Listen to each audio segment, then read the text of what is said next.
Hey everybody, today I have the pleasure of speaking with John Burns and Caleb Dillard from Exencial Wealth Advisors, whose core philosophy is integrated beats fragmented. They're one of the fastest growing firms in the United States, as named by Financial Advisor magazine. So guys, thanks for your time today and welcome to the show. Thank you, Mark. Should be fun. Thanks for having us, Mark. Yeah, looking forward to this conversation. I know you guys fairly well, and so I'd like to start with really a little bit of kind of how you got connected as a visionary and an integrator. And so maybe, John, you could tell me that story. Well, sure. Well, actually, Caleb came to work here at the firm even before, we started with EOS, and was just a person that, every day was amazing in everything that he did. He kind of came on board as a trader, which was probably under his capability, what he was looking for, but what we needed at the time. And he did it with exceptionalism, and he took on bigger and more projects. He was taking his CFA exam and wanted to be a portfolio manager. And we just had him continue to do projects all the time, above and beyond, what his actual job duties were. And he killed it with everything he did. And I came to him one day and I said, Caleb, you got some exceptional talents and abilities here. And there's a million different ways that you can make an impact. And I want to help you any way that I can. But I think if you were to consider applying your skills in this kind of a role, you could have a bigger impact on more people than a portfolio manager or anything else that you might possibly do. Well, let me know what you think. And it was really that. And he gave it a little bit of thought and kind of started as our COO and Chief Compliance Officer, and in our lingo, an integrator. And has been phenomenal and really kind of runs it day to day, just in an incredible way. So when you had that first conversation, John, you knew what an integrator was? Yes, I was reading the book, and I was reading the book. I knew we needed to go in this direction. I bought, the 20 or 30 copies, left it all over the office, like you're supposed to do. So I had this in mind. Okay, so Caleb, you read that book and you read Rocket Fuel. You find out what an integrator is, and what was your reaction? Well, I would say initially when John gave me the book, it was just another book, and that was the Traction EOS book. So just another book. I had a friend of mine who recommended the Traction EOS system, and I said, hey, if she's recommending this to me, there's got to be something to it. So at that point, I think it was 2 or 3 months later, and I picked it up, started working through it, and I said, hey, John, I think there is something here. And he said, well, no kidding. That's why I gave it to you. And so I worked through it, and I'd say that was when the realization happened to me as to what it means to be an integrator, what it means to be a visionary. There's kind of differences that John and I have, and kind of embracing those and leaning into those. And I would say that became that much more apparent whenever we started working through the Rocket Fuel book. It kind of gave permission to lean into the differences together, to lean into the strengths of a visionary, the strengths of the integrator, being aware of the weaknesses on both ends. So you're saying you're not exactly the same? No. Yeah, and we're not. But what was interesting in Rocket Fuel was kind of the concept of complementarianism. It wasn't worded that way, but it very much meant that we could be something special together by embracing those differences. That's it, right? It's the two-piece puzzle that we want to fit to kind of make that click. So I want to talk kind of through the evolution process here. So John, you start off in a world without Caleb, before you thought of, having an integrator type role to help. And, as the owner, visionary, entrepreneur that kind of got this balloon in the air, what was your life like before having an integrator? How would you describe it? Yeah, so I would say I'll start early. I didn't have the visionary language, or vernacular, but I would say I kind of embraced those roles early. in starting the business. Certainly, within the wealth management space, teaching financial concepts and good investment and tax and how to bring all these things together. It started with education of people and great communication, and then meeting with people all day, every day, helping them make good decisions and have their money help serve their life in their unique purpose. And I built everything else around that. So all the details around the business were around those key functions. I did only those things, and which is somewhat what a visionary does. As we built it from, pretty small in the early 2000s to where we are today, we reinvented ourselves a couple of times to get where we are. But I always, had those visionary tendencies. Before we really embraced EOS and having an integrator, I would say we were stuck a little bit, maybe more than a little bit. Tell me about stuck. What does that look like? Well, stuck means that passion is there, the vision is there, knowing what we can go do, but we just couldn't get out of our own way. And a lot of that was as we had grown from maybe a 7-person organization to more than 60. And so what I know how to do in my head or what I can communicate, just the energy around all that, we were able to just kind of rock. And I was able to probably serve poorly in an integrator role, making sure that details and people were responsible for, different things. But I could do that in my sleep. And we kind of got to a place where to get to the next level, something had to change with all of that. And so we just couldn't get past, some hurdles there. So I would say that's kind of where we were. And maybe hitting that ceiling of complexity, right? Right. And one used to work for you wasn't working anymore. Yeah. One of the things that I've always known, and I'm kind of okay verbalizing, but I am an absolute horrible manager of people. I have no patience for it.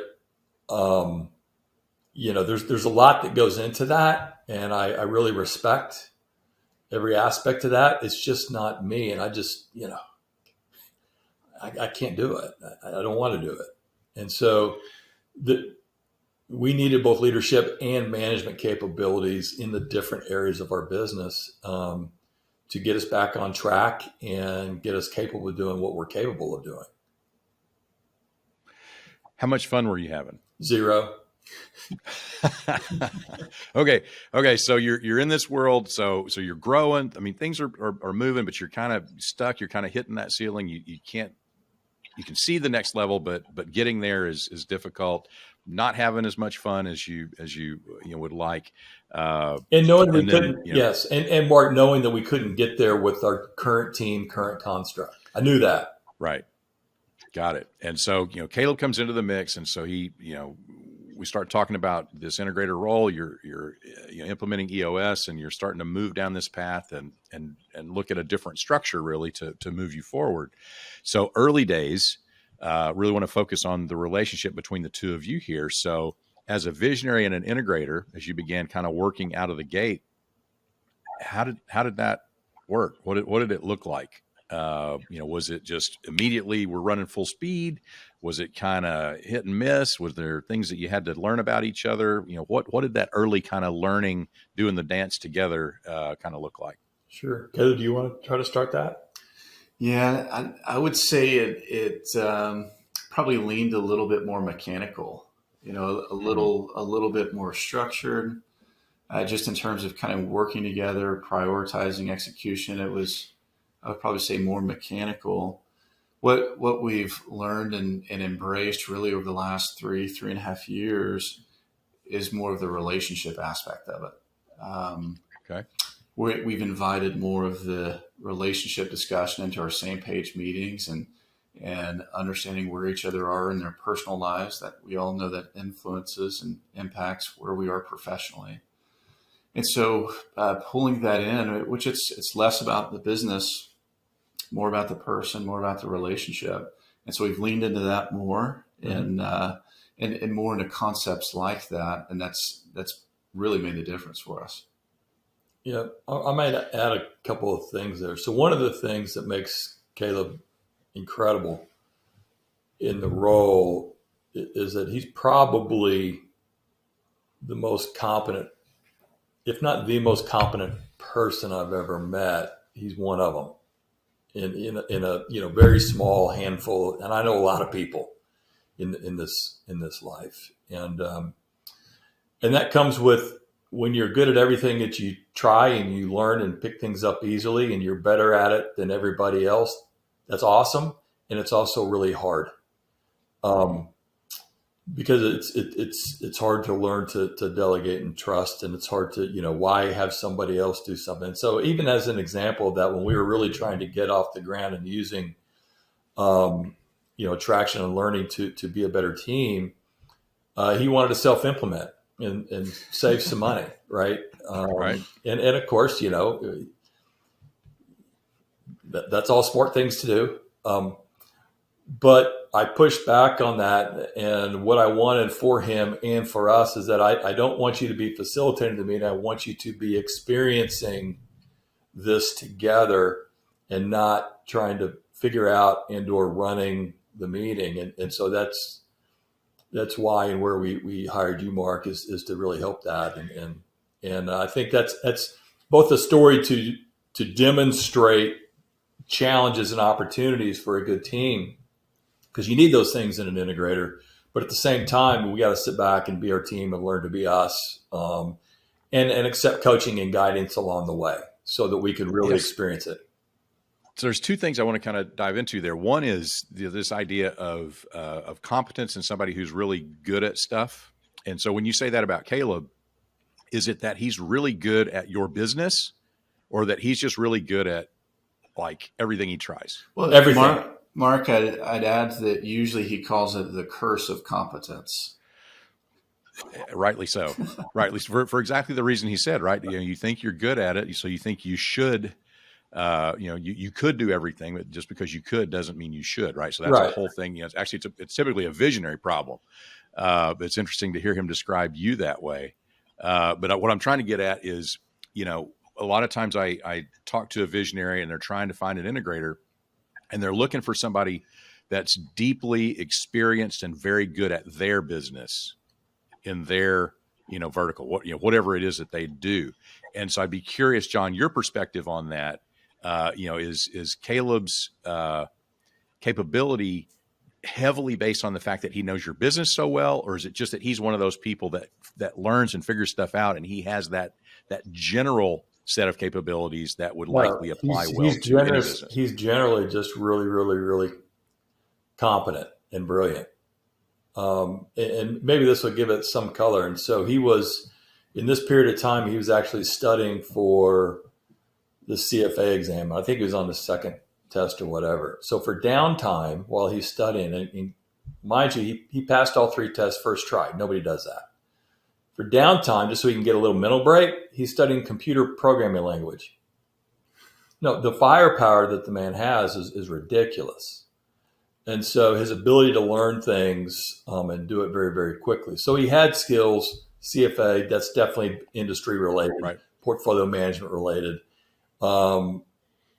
He's got a combination of extreme intellect and extreme compassion and deep caring for people, which is really, really important. It's, in fact, that may be more important than the other one. But in my mind, if you just had somebody that was highly experienced and knew our business, that's great. But most businesses are the same in many aspects.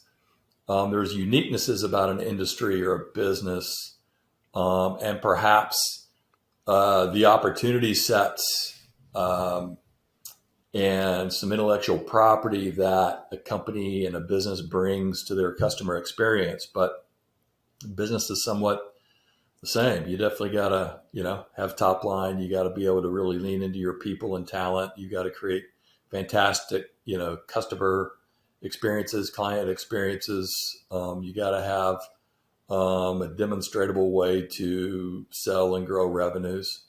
You certainly need to be able to add 2 + 2 and make sure you got profits and can grow those. So there's more similarities than differences is what I'm getting at. Yeah, and I think there's hope in that statement for a lot of visionaries out there that are looking, because the universe of who they should be looking for isn't necessarily limited to experts in their industry. You're looking for this person who has a set of tools that can apply. If they happen to have industry expertise and knowledge, that's great, but it's not the only thing that you're looking for here, and it's not always necessary. Right. Okay, so Caleb, I want to come back to you for a sec. So you did the self-implementation thing for a while, right? And John's wish, as he said, was, I want you to be able to play as the integrator, so that you're not having to play as the facilitator or the implementer in these things, because it's different. It kind of changes the experience. So I'd love for you to describe how that was for you. How was the experience different for you, kind of trying to wear both those hats at the same time, versus when you can kind of sit back and let somebody else facilitate the process, and you can really lean into that integrator seat? Yeah. I would probably start with I undervalued the complexity of implementation. We had tried self-implementing for kind of 6 months, leading up to engaging you, Mark. And each quarterly meeting, we've been doing it just about 3 years with you now. Each quarterly meeting, I leave it with a higher bar for myself and for the leadership team than the quarter I had before. You can't really do that self-implementing, and I want that, and I need that. And the best place to get a higher bar is externally. So there's kind of the abilities to be able to implement kind of checklists and traction stuff. It's completely different constantly trying to raise the bar each quarter. And that was where I maybe falsely had some assurance, or was a little bit maybe too self-believing in the fact on the front end that we could do this ourselves on this side of it. And 3 years later, having seen the complexity, and you're constantly pushing the bar higher and higher each quarter. Looking back on it, there's no way that I could have done this for the organization. Interesting. So John, I know when you started off, and you're really following the process, you're having this integrator role begin to take on the responsibilities that you want it to, that you need it to. You said that you had this feeling you were kind of losing your voice in the organization. Yeah. And I think that's changed over time. Maybe talk about your changing perspective as that has kind of gone on and grown over time. Yeah. So I think there's a lot there on that particular topic. The first is, when you build a business from the ground up, you're pretty active in every aspect. You're certainly growing top line revenues. You're creating the client experience, the investment philosophy, and and all the different aspects of what we do. And at some point that starts changing a little bit. The next level for us was really kind of growing. And I think this was a little bit of a visionary thing. I recognized early that one of the biggest challenges that the advisory space has is that advisors are getting old, and they had no plans around succession and growth and development of great talent for the next generation. And as I think about that now today, where I am, in fact, I had a conversation with a doctor this weekend about it, but why in the world would you hire a 60-year-old advisor if you're 60 yourself and you actually want incredible, advice and comfort for your family for the next 20 or 30 years, when that person has to be someplace in the same vicinity in how they're thinking about their life, right? Mm-hmm. And so without great teams of talented people, generations deep, there's no way that you can be attractive or serve.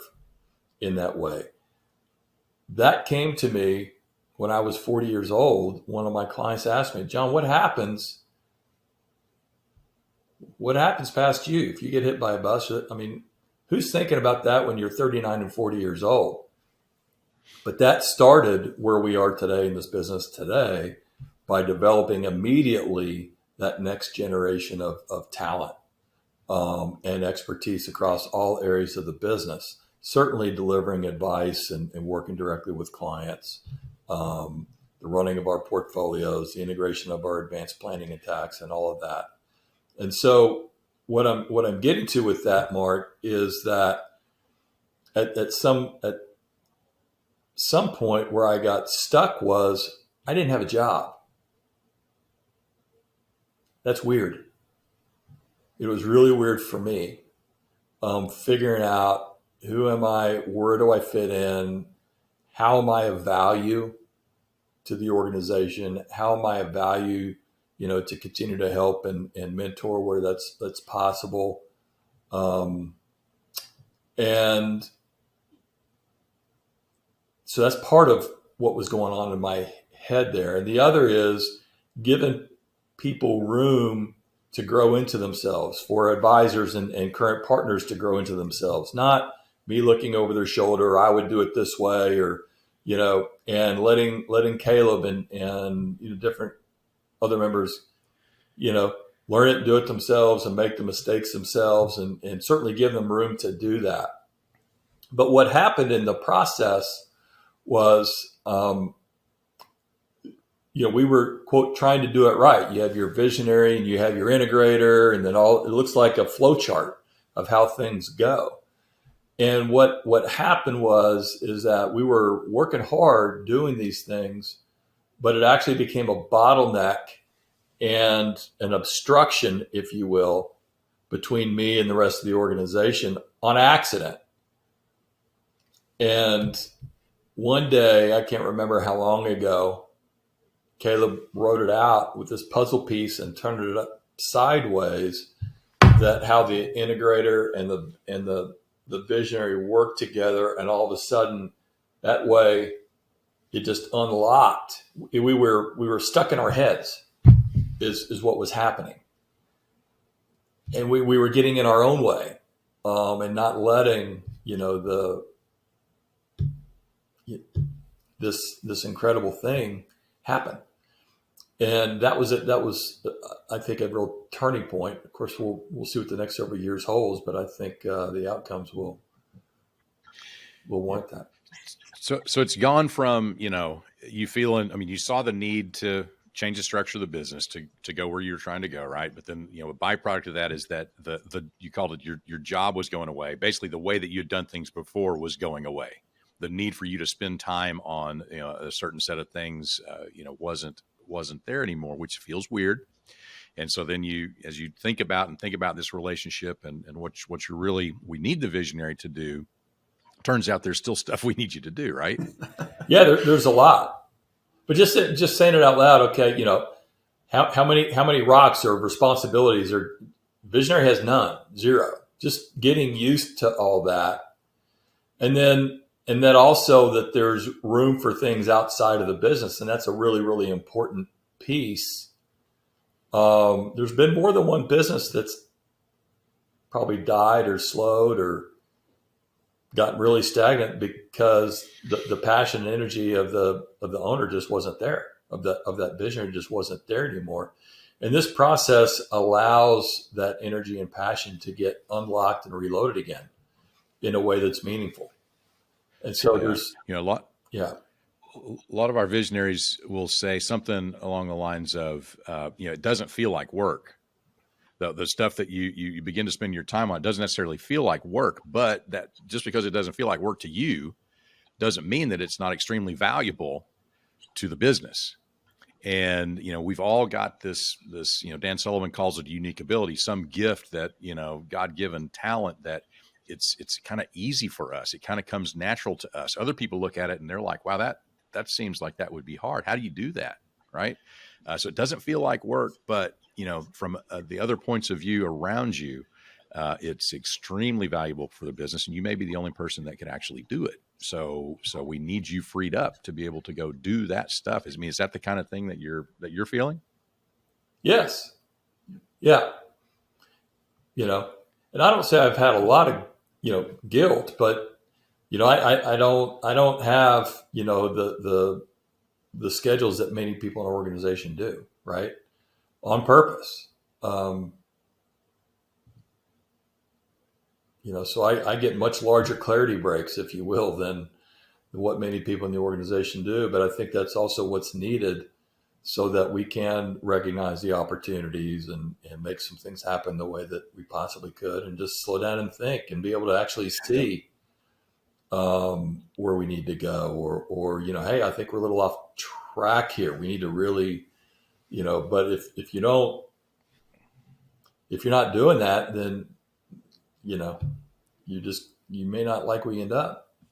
Right. Caleb, from your perspective, what is the most valuable thing you need John focused on as the visionary?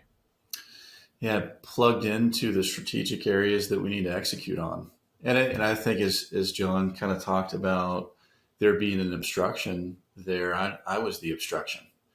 So as John went from doing all of the day-to-day and handling all the day-to-day issues that he kind of let go of and let me embrace, we went from that extreme together to the other extreme of kind of entirely letting go. Maybe not all the way there, but much more so than what we should. And a lot of that's on me. And as we're trying to dial things in and get better, the solution to this is what John kind of talked about with the integrator is plugged into the business, the 3-piece puzzle. The integrator is plugged into the business and plugged into the visionary, but the visionary is also plugged into the integrator and the business. And we were kind of missing the piece of the visionary being plugged into the business. And so where this has shifted more recently for us is I hadn't done a good job as an integrator getting the visionary plugged in to these strategic areas of execution so that he can breathe energy into them. And so we had a same page meeting one day, and he kind of made the comment to me, it's like, Caleb, this isn't working. We're just not executing as fast as what we needed to. And so in going through and solving that, it kind of created the foundation for me to listen to you one day, Mark, as you talk through the 3-piece puzzle. And so I brought it back to John, and that was an aha for us I intentionally need to work to get John connected up so that we can better harness the superpowers of the visionary. And that's going to further help out the leadership team with having that energy and having that excitement, having that vision there. But also that's done wonders for John. He's it's given him energy, like you mentioned, it doesn't feel like work.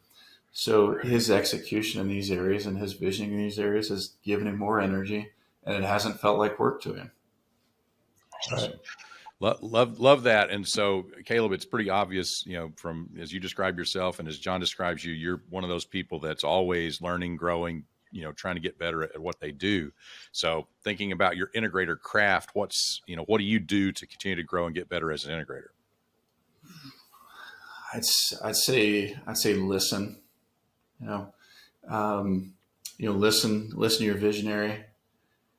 We've had a lot of same pages, and just like I mentioned with, hey, Caleb, this isn't working.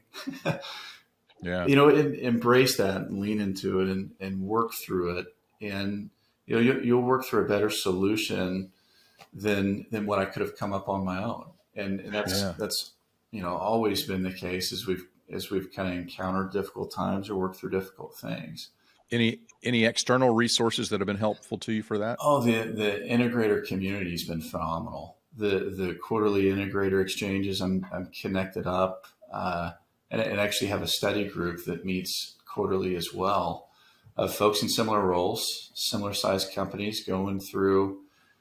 Some of them are going through issues that I've gone through before, so I can help them out. Others are going through issues that we haven't even thought about, and so it's listening there and kind of having that resource so that whenever we get to the point of going through something similar, we can tap into that community and hopefully learn fewer things the hard way. Yeah, integrator mastery forum. You've been a big contributor to that group.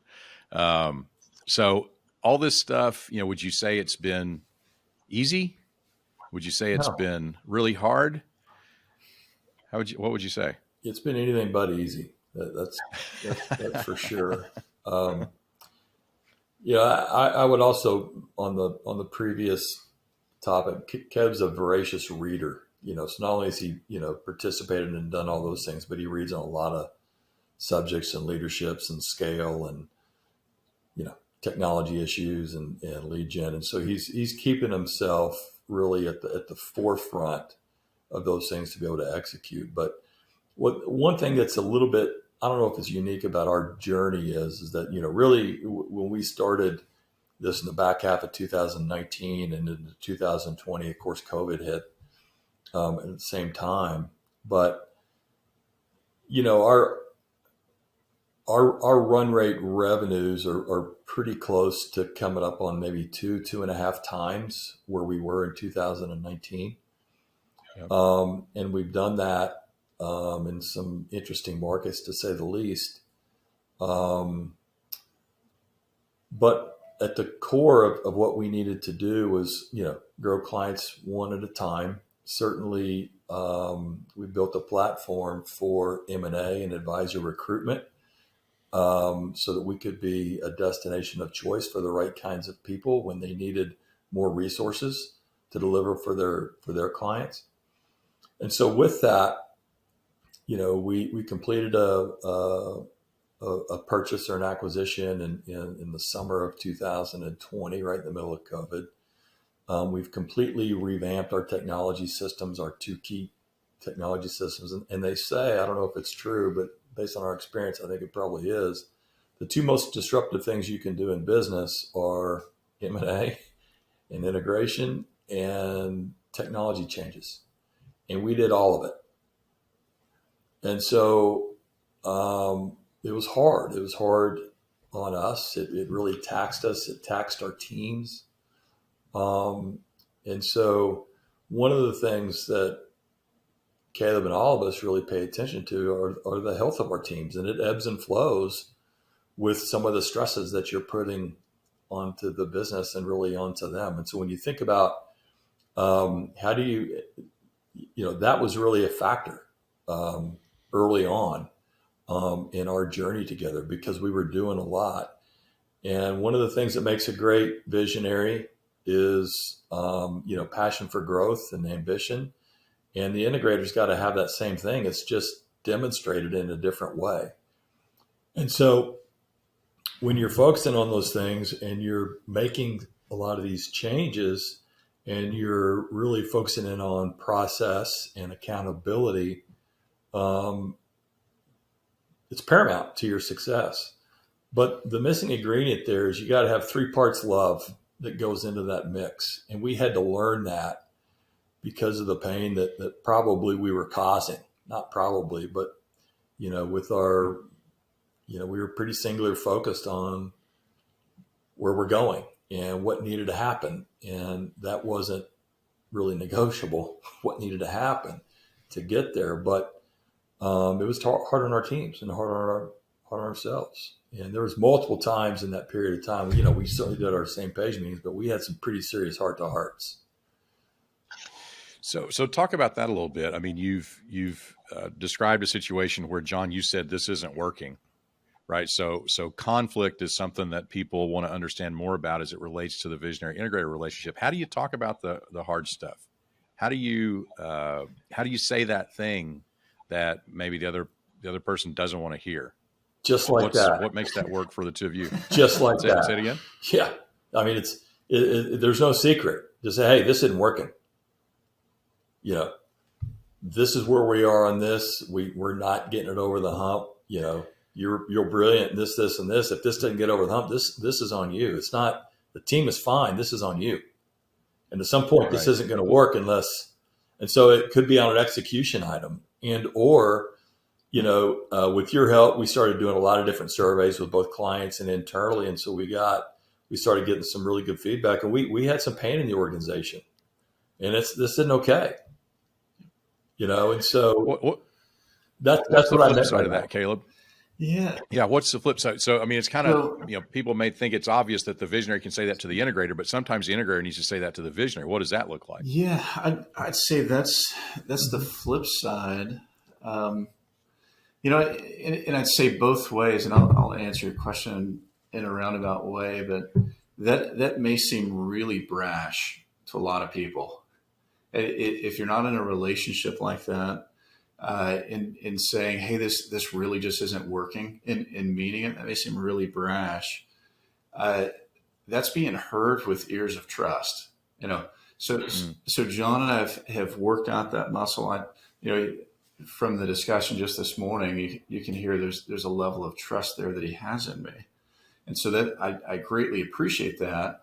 And so as he's coming to me and saying, "Hey, this just isn't working," it's not necessarily that I feel that I'm the issue, even though I always am, but it gives me the feeling as to we can tackle this together. If we're putting it out there on the table and wrestling with it, we can get this done, right?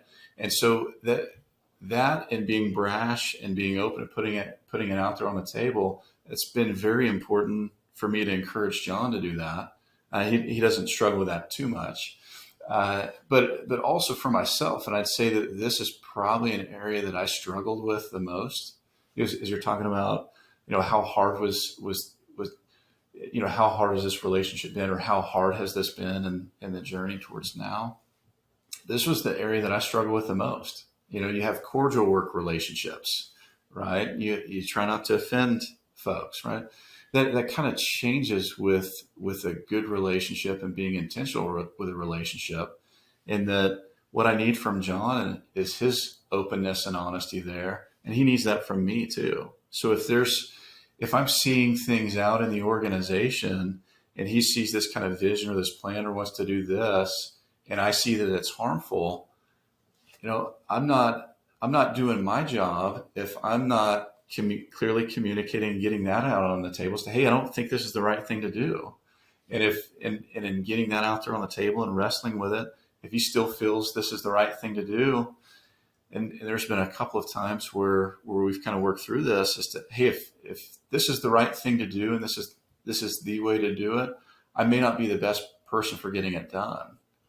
And so that may seem like brash, all right? But getting that out there, then we can work through it together and figure out what the best solution is, and then go tackle it in an aligned way.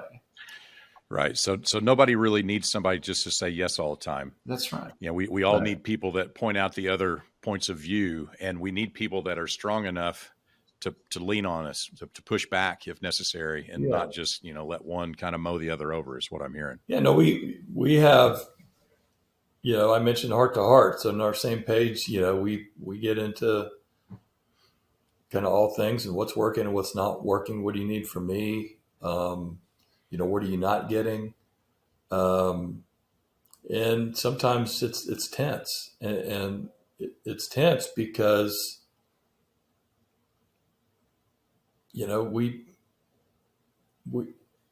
it's important. It's really, we're passionate about this. We're passionate about what we're doing. We care. And, when it's not working, this just isn't working, and this is, and that's okay. It gets it right there. And it's in it. But if we didn't have the level of trust and respect, then that might not work. And, I've always, and still do, we'll fail our way to success. Nobody makes the right decision all the time. We've all made a lot of bad ones in our day, and that's okay. And it's at some level, it's important that we make decisions. If we do it with the right energy and thought and analysis, we're going to make mostly good ones. And if we make one, and it didn't work out, that's okay. We learn from that and make better ones next time. What we don't want to do is make decisions or make commitments and then not give 100% energy towards honoring those commitments. That's a recipe for success if we stick with that. And if it's not working or we're not getting the outcomes that we want yet, then that's okay. That's room for some tenseness so that we get there. That's the thing to talk about, right? Yeah. And I know you guys do a good job of really being intentional, as you kind of described, of not, the thing isn't, we don't personalize the thing, right? It's kind of like, it's not, because of you, it's, here's the thing, can we collaborate to solve that thing? Can we get aligned on that? And can we, figure out how to make it not like that? So it's not something in the way, but it opens up a pathway for us to get closer to, where you're trying to go. Yep. All right. So as we're kind of coming to the end of our time today, I would love it if you kind of think about the people that are listening to this are other visionaries and integrators. Maybe they have just figured out that's what they are. Maybe they're not yet in a relationship. Maybe they're just early on, or maybe they've been in a relationship for years. So it's kind of all that range. But one of the, the benefits of this podcast is they get to kind of be a fly on the wall and listen to somebody who's really doing this every day and learn from them. Caleb, like you described, learning from the other integrators in the Integrator Mastery Forum. They learn from you, you learn from them. We all kind of help each other go forward. So is there some nugget, some tool, if you had an opportunity to kind of sit down in a coffee shop and talk to one of those folks and go, you know what, this is what really helped me. It was this tool. It was, this learning, it was, whatever it might be. Is there something that comes to mind for you that really answers that question? What would it be? Either one of you can start. Well, I don't know if there's any one tool. We certainly mentioned the puzzle piece. That was a game changer for us because it just mentally it gave me a visual in particular, and I think possibly for Caleb too that let us really have an aha moment about how to do our jobs and respective roles better. So it let me lean into areas where I can help rather than going through him. And we created our own bottlenecks. At the same time, it's really important that what I don't want to do is communicate that's an end around. There's no end arounds. It's one thing of executing. So there's no end arounds that happen between us in any way. But it does unlock, me in a fantastic way that way. You had mentioned Dan Sullivan earlier. There's a lot of things that kill initiatives. Procrastination and perfectionism and all kinds of things. So regardless of what your project or what your endeavor is, get it 80% home and you're probably good. And probably the last 20%, some of it may not even matter that much. Or there's somebody that can take it and get it closer to awesome. But you need to get out of it and go on to your next best activity. So that's been really helpful for me. And I think is just something, and again, little things like that I can help teach throughout the organization, I think will really help. And that goes to the key of delegate and elevate. What's missing a lot in organizations is there's delegation happening, but it may be a form of abdication, not real delegation, and elevate to something much more meaningful, much more impactful to the organization. And that very well may be as simple as revenue generation, but teaching those things properly throughout the organization, I think can unlock a team too. Okay. Those are skill sets. So there's a couple tools. Love that. Love that. Caleb, what about you? Yeah, Mark, can I give the church answer and say core values? What I love about EOS is, you develop your list of core values, but then really understand what they mean. With the core values speech, what are the 2 to 3 things that really define that word for what it means for the organization? And as you ask the question as to, what tool would be most helpful for visionaries in finding an integrator, that one is right there. There has to be core value alignment up and down, side to side, across. There has to be so much same pageness there. I think you have to start there and kind of plumb the depths of that, if you will, to make sure that you're on the same, to make sure that you find an integrator that's in alignment with that, but then also that you stay together as you're executing together. And one of ours that's been the most meaningful one for me is do the right thing. And that may sound as a cheap 2-cent word, right? But in business, when you have a partner that's doing the right thing for clients, doing the right thing for employees, doing the right thing for me and my family, and I see that kind of day in and day out, it's not just how do you attract an integrator, but how do you keep an integrator too? I say that's kept me. And so I'd say understand your core values, understand what they mean to you, and then as you're attracting an integrator, attract one with those core values, but then interview them based upon them. Yeah, love that. That's certainly it should be a non-negotiable for everyone. Is the core values piece of the formula, and do the right thing. That's one of my favorites because there's just so much power there, right? If we just did that, and I've read of companies that's their only thing, is do the right thing. That's the rule, and that just means figure it out and do what's right. And if you really do that, it makes a huge difference. And every company does not do that. So if you really do that, that makes you different. That makes you special. So we're coming to the end of our time here. So if somebody wants to find out more about Exencial, if somebody wants to find out more about either one of you, what's the best way for them to reach out and learn more? Yeah, exencialwealthadvisors.com. We also have corporate email addresses, cdillard@exencialwealth.com and jburns@exencialwealth.com. Be happy to take the discussion offline or help anybody out with anything that we've talked about any way that we can. Yeah, would love it. One of the things I've always loved about this business, and in particular with EOS, is there's so much room to help each other, and it's a very encouraging group all the way around. So, we've been really fortunate to have learned and gotten help along the way for the last 30 years. And anything we can do to help, we'd love to. So just, yeah. Love that. Appreciate you saying that. And, for our listeners, when they say that, they mean it. So these guys are legit and really do want to help. So to John and Caleb, I'm so grateful for both of you taking the time to spend with us today and share a little bit about your story.